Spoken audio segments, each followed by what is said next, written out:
ನಾವು ನೋಡ್ರಿ ಗಡದಂಗೆ ಊಟ ಮಾಡಿದ್ವಿ. ನಾ ಎಗ್ ಕರಿ ರೊಟ್ಟಿ ಈ ಹುಡುಗರು ಎಲ್ಲರೂ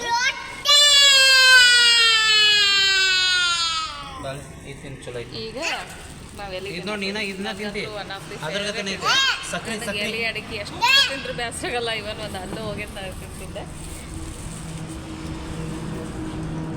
ನಾವು ಧಾರವಾಡಕ್ಕೆ ಹೋದಾಗ ಇವೆಲ್ಲ ತೊಗೊಂಡ್ಬರ್ತೀವಿ. ಇದು ಚಮನ್, ಆಮೇಲೆ ಅಲ್ಲಿದೊಂದು ಕರಿ ಸೊನ್ನಲ್ಲ, ಕರಿ ಸೊನ್ನಲ್ಲ ಅದು ಕರಿ ಸೊನ್ನ ಬರ್ತೈತೆ ಅಂದ್ರೆ ಅಷ್ಟು ಇದಾಗಲ್ಲ ಅದು.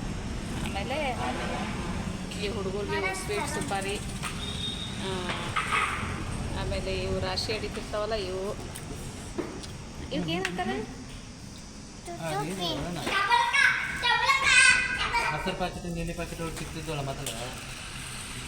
ಆಮೇಲೆ ಇವು ಅಡಿಕೆ ಚೀಟನ ಇವು ಸೋನಾ ಚಾಂದಿ, ಆಮೇಲೆ ಕಶಿಶ್ ಎಲ್ಲ ಬರ್ತಾವಲ್ಲ ಅದ್ರದ್ದು ಇವು ಹಿಂಗೆ ಖುಲ್ಲಾ 100 ಗ್ರಾಮ್ ಅದೊಂದು ಇಂಥ ಒಂದು 2-3 ವೆರೈಟಿ ತಂದಿತ್ತು.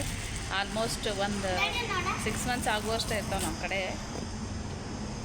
ಭಾಳ ಅಂದ್ರೆ ಭಾಳ ಮಸ್ತ್ ಅನಿಸ್ತೈತಿ. ಸ್ಪೆಷಲಿ ಸಂಡೇ ನಾನ್ ವೆಜ್ ಅದು ತಿಂದಾಗ, ಹಿಂಗೆ ಹೆವಿ ಊಟ ಆದಾಗ ಎಲ್ಲಿ ಅಡಿಕೆ ತಿನ್ನಕ್ಕೆ ಮಜಾ ಇರ್ತೈತಿ.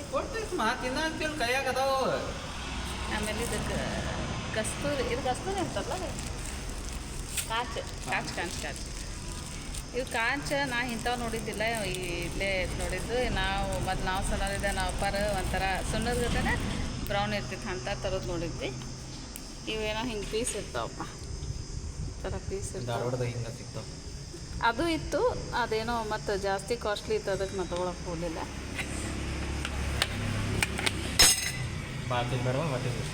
ಆಮೇಲೆ ಇದು ಕಾಶ್ಮೀರಿ ಸುಗಂಧ ಅಂತ ಚಮನ್ ಅಂತ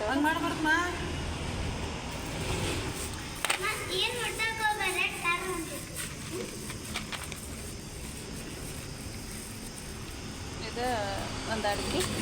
ಆಮೇಲೆ ಒಂದು ಸ್ವಲ್ಪ ಇವು ಸ್ವೀಟ್ ಇವು ಹಾಕೊಂಡು ಎಷ್ಟು ಮಾಡ್ಕೊಂಡು